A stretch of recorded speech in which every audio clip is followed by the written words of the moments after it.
Welcome to the channel. This is Lady B. If it's your first time, make sure you subscribe before you leave. This is some breaking news. TVJ journalist Kirk Wright was stabbed multiple times on Friday at his home in St. Catherine. Based on the Observer report, he drove himself to the hospital in stable condition and he's awaiting surgery. When me hear more, me make you know. On another note, I also want to say condolences to the family of the constable who his life was brutally taken right after the Prime Minister established state of emergency in that very same area, right? So those persons who listened to the presentation over the weekend, Hanover, Westmoreland, St. James, that's in the western area, were deemed state of emergency. The other parishes where the state of emergency was established were in the corporate area, and these parishes are St. Andrew South, Kingston Western, Kingston Central, and Kingston Eastern. So 7 parishes, including St. James, Westmoreland, and Hanover, were deemed state of emergency. So based on this article in the Observer, the Prime Minister agreed that there was a shortage of police personnel. However, the shortage was because of the level of crime and violence.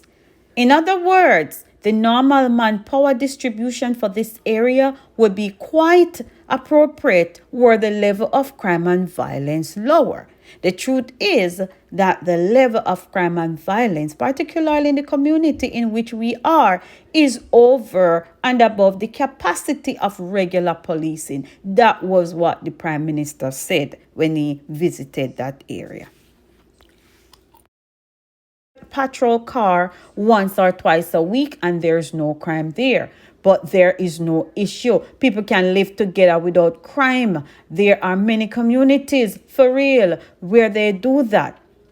Now, he was now addressing the criticism for the state of emergency. He further went on to say, people will say, well, you can deploy police and the military generally. The difference that he pointed out with the state of emergency is that the military is able to deploy on its own.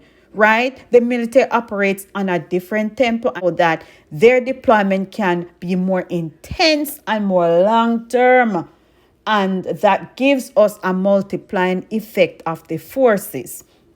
So we can use the state of emergency for that reason as well when we need more resources to be injected in the area. In other words, what I get from this is that during the state of emergency, the military can just deploy their people to help with whatever situation. They don't have to wait on him to deploy them. That's my insight. Now, if you understand something different, drop it in the chat. Drop it in the comment section. All right, I'm going to make you listen to the video here and let me know what you guys think. And drop RIP for the police officer and put up some prayer for Kirk Wright.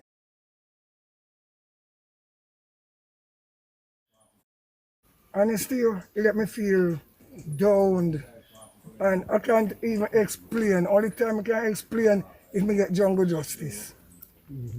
If me get jungle justice with the other two, when I go into the police, me will feel more better. But then only I go eat taxpayer money.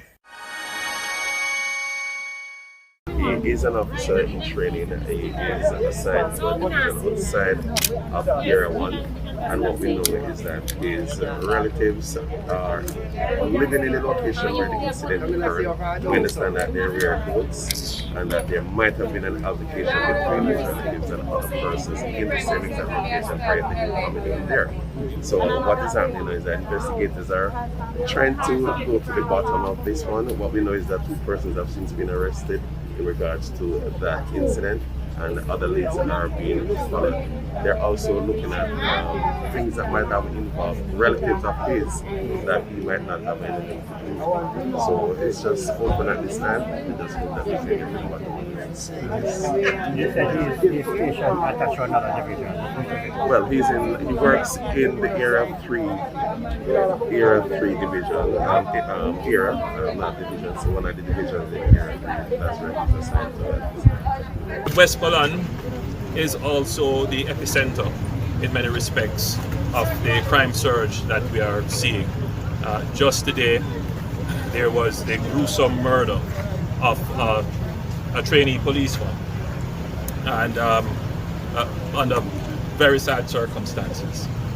So I'm here also to view firsthand the work of the security forces in supervising the state of public emergency here and ensuring that our citizens have the requisite level of security and safety that they deserve.